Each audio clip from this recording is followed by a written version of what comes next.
अगर आप Norway move हो रहे हैं या फिर क्यूरियस है जानने के लिए नॉर्वे में कैसा है रहना, तो आप है बिल्कुल सही जगह पे। Today we are gonna talk about pros and cons of living in Norway. I am Suparna And I am Subhankar. We are living here in Norway since 2018, so it has been more than 7 years. I have permanent residency and he has got his citizenship. Yes, recently.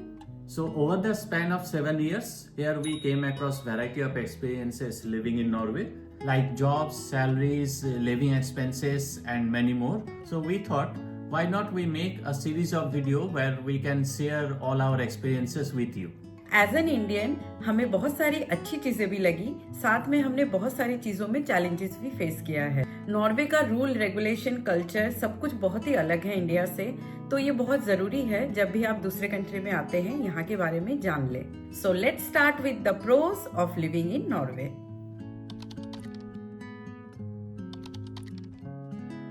Norway अपने very high quality of life की वजह से जाना जाता है।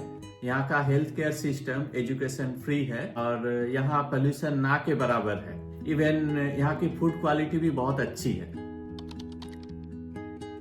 यहाँ का work culture हमें बहुत ही पसंद है। यहाँ 8 आवर्स की वर्किंग टाइम होती है और फ्लेक्सिबल भी होती है। चाहे तो आप सुबह के 7 बजे से लेके 3 बजे तक काम करो या फिर 8 बजे से लेके शाम के 4 बजे तक काम करो, ये पूरी आपके ऊपर डिपेंड है। For an example, our younger son, he is just 4 year old and he goes to kindergarten, जिसे कि नॉर्वेजियन में बार्नेहागे बोला जाता है। तो हम ऑन द वे ऑफिस उसे ड्रॉप कर देते हैं बार्नेहागे में एंड फिर पिक कर लेते हैं आफ्टर ऑफिस। तो जिनके छोटे बच्चे हैं या फिर दोनों पेरेंट्स काम करते हैं या फिर कोई भी सिंगल पेरेंट्स, उन्हें बच्चों के साथ काम संभालने में कोई भी दिक्कत नहीं होती है, जिस वजह से हमें बच्चों के साथ लाइफस्टाइल मेंटेन करना बहुत ही इजी हो जाता है। साथ में हम अपने बच्चों को इनफ क्वालिटी टाइम भी दे पाते हैं। यहाँ का बार्नेहागे यूजुअली 9 आवर्स ओपन रहता है, सुबह के 7:30 बजे से लेके शाम के 4:30 बजे तक। वन मोर थिंग, अगर हम वर्किंग आवर्स के बाहर काम करें तो हमें ओवर टाइम पेड होती है। यहाँ की इकोनॉमी स्ट्रॉन्ग एंड स्टेबल है। इंडिया में हमें जो क्लास डिफरेंस दिखती है, for example high class, low class and middle class families, यहाँ आपको ऐसी चीजें नहीं दिखने मिलेगी। इसका मेन रीजन है यहाँ स्किल्ड और नॉन स्किल्ड वर्कर्स की सैलरीज में बहुत ज्यादा डिफरेंस होती नहीं है। फॉर एग्जांपल, कोई अगर शॉप्स या रेस्टोरेंट्स में काम करे या कोई इंजीनियर, साइंटिस्ट, डॉक्टर है, तो उनके सैलरीज में ज्यादा डिफरेंस होती नहीं है। Of course, there will be difference in salaries, but ये difference insignificant होती है। यहाँ के सारे लोग टाइम से अपने टैक्स भरते हैं, जिस वजह से यहाँ की इकोनॉमी स्टेबल है, जिस वजह से सबकी लिविंग स्टैंडर्ड मोर और लेस सेम है। यहाँ की पब्लिक ट्रांसपोर्ट बहुत ही अच्छी है। With in city public transport connectivity बहुत ही अच्छी है। हर 5 से 10 मिनट में बस मिल जाती है। नॉर्वे के हर एक सिटी में पब्लिक ट्रांसपोर्ट के लिए ऐप अवेलेबल है, जिससे आप टिकट भी परचेस कर सकते हैं और साथ भी उसके टाइमिंग्स भी चेक कर सकते हैं। इसके अलावा यहाँ इलेक्ट्रिकल स्कूटी एंड बाइक्स भी अवेलेबल है, जिसे आप रेंट कर सकते हैं, और साथ में टैक्सी भी अवेलेबल है। तो कार ना होने पे भी ट्रांसपोर्ट में कोई भी दिक्कत नहीं होती है। यहाँ जेंडर डिस्क्रिमिनेशन बिल्कुल नहीं है, सबके लिए इक्वल राइट्स है। यहाँ perspective of job, her field में यहाँ लड़की दिखेगी। यहाँ अक्सर घर के काम, बच्चों को संभालना हस्बैंड वाइफ मिल के करते हैं। इनफैक्ट हमने यहाँ तो लड़कियों को ट्रक्स चलाते हुए भी देखा है, जो कि मुझे तो पर्सनली बहुत ही अच्छा लगा। यहाँ का नेचर बहुत ही खूबसूरत एंड यूनिक है। यहाँ तो हम बहुत घूमते हैं बिकॉज ऑफ नेचुरल ब्यूटी। यहाँ हर एक तरफ आपको different landscape, waterfall, mountain range, बहुत ही खूबसूरत ब्यूटी देखने को मिलेगी। हर एक सीजन में आप यहाँ पे डिफरेंट ब्यूटी एक्सपीरियंस करेंगे, like summer, autumn, spring and winter. हर एक सीजन में अलग अलग ब्यूटी। अगर आप नेचर लवर हैं तो Norway should be in your bucket list. हम जब बाकी कंट्रीज में घूमने जाते हैं तो हमें डर लगा रहता है कि हमारा सामान खो जाएगा या फिर चोरी हो जाएगा, तो वैसा डर हमें यहाँ नहीं लगता है। इनफैक्ट अगर बाय मिस्टेक आपका सामान घूम भी जाए तो वो भी मिल जाती है, जो कि मैं खुद एक्सपीरियंस कर चुकी हूँ। मेरा फोन रास्ते में गिर गया था एंड मुझे जब पता लगा कि मेरे पास मेरा फ़ोन नहीं है, तब मैंने दूसरे नंबर से अपने फ़ोन पे ट्राई किया, तो सामने से किसी ने पिक किया और बोला कि मैंने ये फ़ोन आपका रिसीव किया है, आप इस जगह पे आइए और पिक करके ले जाइए। तो जैसे कि अगर खो भी जाए तो सामान मिल भी जाता है। तो यहाँ ये बहुत ही अच्छा एक्सपीरियंस रहा है मेरा यहाँ पे। Norway is one among the safest place for child. मुझे मेरे बहुत सारे फ्रेंड्स पूछते हैं चाइल्ड सेफ्टी के बारे में after watching the movie Mrs Chatterjee versus Norway. Although ये मूवी ट्रू इवेंट पे ही आधारित है, बट स्टिल हमें ये भी समझना पड़ेगा कि ये जो केस हुआ है बहुत साल पहले की है और अभी रूल रेगुलेशन बहुत कुछ चेंज हो चुका है नॉर्वे में।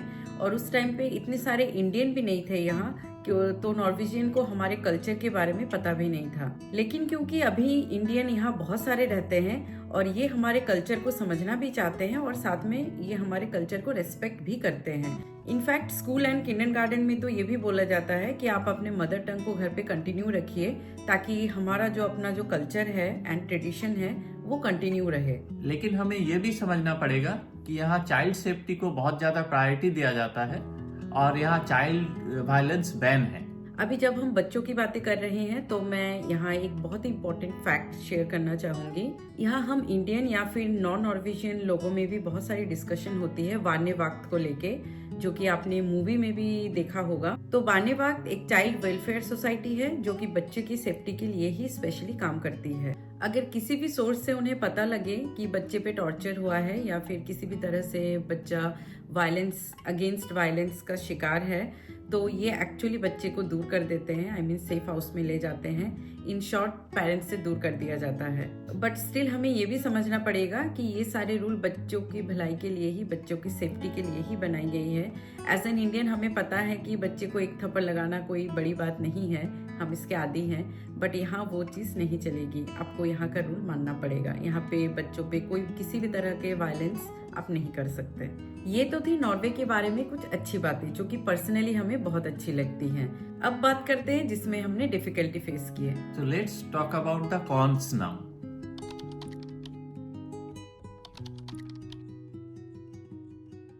नॉर्वे बहुत ही एक्सपेंसिव कंट्री है। यहाँ का कॉस्ट ऑफ लिविंग बहुत ही ज्यादा हाई है। यहाँ रहना, खाना, घूमना सब कुछ ही बहुत ज्यादा महंगा है। करंटली वर्ल्ड के टॉप 3 एक्सपेंसिव कंट्रीज में नॉर्वे आती है। आप ये मान के चलिए आपके सैलरी का 40 to 50% लगभग हाउसिंग या रेंट में चला जाएगा, excluding electricity and other expenses. अगर हम बेसिक ग्रोसरी की बात करें जो कि हम डेली यूज करते हैं, जैसे राइस, मिल्क, जो राइस हमें इंडिया में 100 रुपए में मिलती है, यहाँ वही राइस हम 300 से 400 रुपए में खरीदते हैं। और दूध की बात करें तो इंडिया में दूध लगभग 65 रुपए पर लीटर मिलती है, यहाँ वही दूध लगभग 200 रुपए पर लीटर मिलती है। But at the same time अगर आप नॉर्वे में जॉब करते हैं और यहाँ की सैलरी ले रहे हैं, it's not very tough to maintain your lifestyle here. आप अपने लाइफस्टाइल को अच्छे से कैरी कर सकते हैं। क्योंकि यहाँ कॉस्ट ऑफ लिविंग हाई है, इसलिए यहाँ की सैलरीज भी रिलेटिवली हाई है, तो सैलरी और कॉस्ट ऑफ लिविंग दोनों आपस में बैलेंस हो जाते हैं। यहाँ का वेदर बहुत ही एक्सट्रीम है। शुरुआत में हमें बहुत ही दिक्कत हुई यहाँ एडजस्ट होने में। यहाँ का विंटर डार्क एंड एक्सट्रीम होती है। यहाँ सनलाइट को लेके इंडियन एंड साउथ एशियन लोगों को बहुत ही दिक्कत होती है। जैसे कि आपने सुना ही होगा, Norway 6 month day and 6 month night के लिए जाना जाता है, जो कि हमने खुद ने बुक में पढ़ा हुआ है। ये एक्चुअली फॉलो होता है नॉर्दर्न नॉर्वे में। बट यहाँ भी समर के टाइम में दिन बहुत ही लंबी होती है। सनलाइट आप रात के 1 से 2 बजे तक देख सकते हैं, जिसे कि हम मिडनाइट सन भी कहते हैं। और विंटर के टाइम में सनराइज बहुत ही लेट होती है एंड सनसेट भी बहुत जल्दी हो जाती है, तो हमें डे लाइट बिल्कुल ना के बराबर ही मिलता है। तो आप कह सकते हैं कि विंटर ऑलमोस्ट डार्क ही होती है। क्योंकि यह विंटर में हमें सनलाइट बहुत ही कम मिलती है, इस वजह से हम एशियन लोगों में विटामिन डी की डिफिशियंसी बहुत कॉमन प्रॉब्लम है, जिस वजह से हमें एक्स्ट्रा सप्लीमेंट भी लेनी पड़ती है। इसके अलावा हमें डिप्रेशन जैसा भी फील होता है, क्योंकि वो सनलाइट आपको नहीं देखने को मिलती एंड वो एनर्जी नहीं फील करते। जब आप उठ रहे हैं तब भी अंधेरा, जब आप सोने जा रहे हैं तब भी अंधेरा, तो ये बहुत ही एक डिप्रेशन जैसा माहौल बन जाता है। हमने यहाँ -20 डिग्री सी तक भी एक्सपीरियंस किया है। ऐसे देखने में तो बहुत ही सुंदर लगता है, चारों तरफ स्नो वाइट वाइट दिखता है, बट अगर आप बाहर निकलो तो आफ्टर 10 मिनट्स आप अपने नोज को भी सेंस नहीं कर पाएंगे, ये पूरा हार्ड हो जाता है। यहाँ का टैक्स बहुत ही ज़्यादा हाई है। हम अपने सैलरी का 40 to 50% टैक्स में दे देते हैं, जो कि बहुत ही ज़्यादा अनोइंग है। At the same time, social benefits like public school, healthcare, childbirth, major surgery सब फ्री है। यहाँ मैं एक बात इंक्लूड करना चाहूँगी, जैसे कि मैंने आपको पहले भी बताया, हम यहाँ बहुत घूमते हैं ड्यू टू नेचुरल ब्यूटी। और आप नॉर्वे के कोई भी कोने में चले जाइए, पहाड़ों में, जंगलों में, आपको हर एक तरफ रोड्स यहाँ पे बहुत ही अच्छे मिलेंगे। पब्लिक टॉयलेट्स, पीने का पानी हर जगह पे आपको मिल जाएगी। तो ये सारी जो चीज़ें हैं ना, ये हाई टैक्स को एक्चुअली जस्टिफाई करती हैं। नेक्स्ट प्रॉब्लम जो हमने फेस किया है और अब भी कर रहे हैं वो है यहाँ की लैंग्वेज बैरियर। यहाँ की ऑफिशियल लैंग्वेज नॉर्वेजियन है। जॉब के लिए यहाँ की लोकल लैंग्वेज नॉर्वेजियन जानना बहुत ही जरूरी है। ऐसा नहीं है कि आपको बिल्कुल भी जॉब नहीं मिलेगी, but they expect and prefer those candidate who knows Norwegian. जब हम जॉब के लिए अपना सीवी और इंटरव्यू देते हैं तो नॉर्वेजियन जानने वाले कैंडिडेट को हमेशा प्रेफरेंस मिलती है।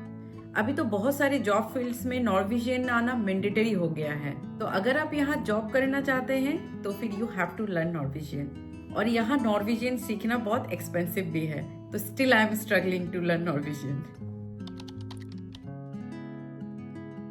नॉर्वे में हमें इंडिया जैसा शॉपिंग प्लेटफॉर्म जैसे कि अमेजोन, फ्लिपकार्ट, ये सारी चीजें नहीं मिलती है। और साथ ही इंडिया के हर एक सिटी में आपको लोकल मार्केट भी मिल जाएंगे, जहां से आप सस्ती या महंगी आपके बजट के हिसाब से आप वहां पे शॉपिंग कर सकते हैं। या फिर मैं कहूँ तो आपको ऑप्शन मिलती है, बट हमें यहाँ कोई ऑप्शन ही नहीं है। हमें यहाँ ब्रांडेड ही खरीदनी पड़ती है। मतलब शॉपिंग में अच्छी खासी पॉकेट ढीली करनी पड़ती है।